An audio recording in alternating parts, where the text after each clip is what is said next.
तो फाइनली आप सभी आंगनबाड़ी सेविकाओं का, सभी सहायिकाओं का, ICDS से जुड़े सभी कर्मचारियों का फिर से एक इन्फॉर्मेटिव और यूजफुल वीडियो पर मैं स्वागत करता हूं।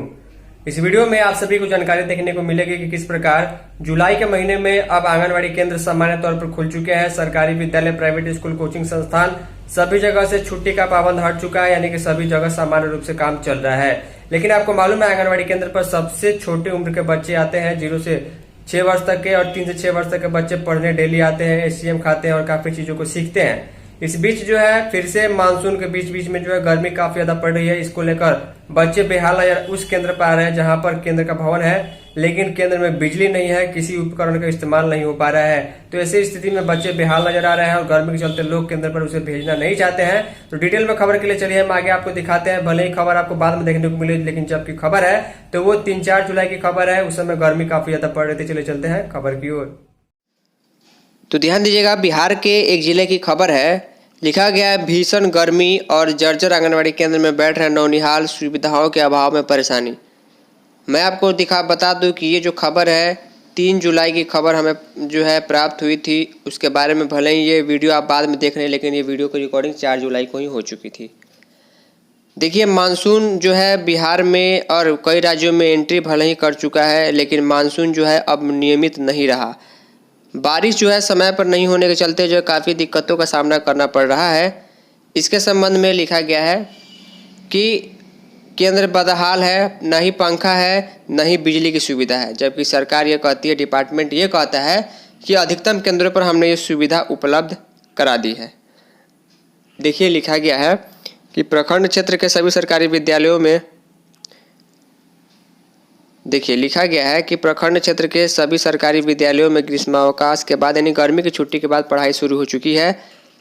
और आंगनबाड़ी केंद्र में तो ऐसे भी कभी जल्दी छुट्टी नहीं होती है। हाल फिलहाल में जून के महीने में कई जिलों में बच्चों के लिए छुट्टी हुई थी, लेकिन जुलाई से सामान्य तौर पर केंद्र चल रहा है।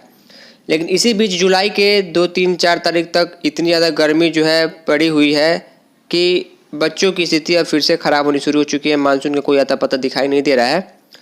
तो लिखा गया है कि इसी बीच केंद्रों का संचालन लगातार जारी है। ऐसे में नौनिहाल बच्चों को गर्मी से राहत देने के लिए विभागीय स्तर पर कोई विशेष व्यवस्था नहीं की गई है। कई आंगनबाड़ी केंद्रों में बच्चों की मूलभूत सुविधाओं के अभाव के कारण परेशानी झेलने को मजबूर है। ऐसे ही कई आंगनबाड़ी केंद्र जो है इसका उदाहरण है जो संचालित हो रहे हैं। शुक्रवार को करीब 9 बजे केंद्र की जांच पड़ताल के दौरान बच्चे भीषण गर्मी में बेहाल नजर आए। यहाँ पर देख पा रहे बच्चे बैठे हुए हैं। काफ़ी ज़्यादा गर्मी इस केंद्र में लग रही होगी। बच्चे ड्रेस में है और अच्छी खासी संख्या में है। इसका मतलब सेविका यहाँ पर केंद्र का संचालन अच्छे तरीके से करती है। लेकिन ये और अच्छा हो पाता कि जो सुविधा सरकार कहने के लिए दे रही है कि हम पेयजल की सुविधा देते हैं, बिजली है, पानी की सुविधा है, लेकिन अगर वास्तव में नहीं मिल रही तो बेहद दुख की बात है। लिखा गया, ICDS विभाग द्वारा वर्षों पूर्व बनाया गया इस केंद्र भवन की हालत जर्जर हो चुकी है। जो केंद्र जहां पर संचालित हो रहा है वो जर्जर हो चुका है।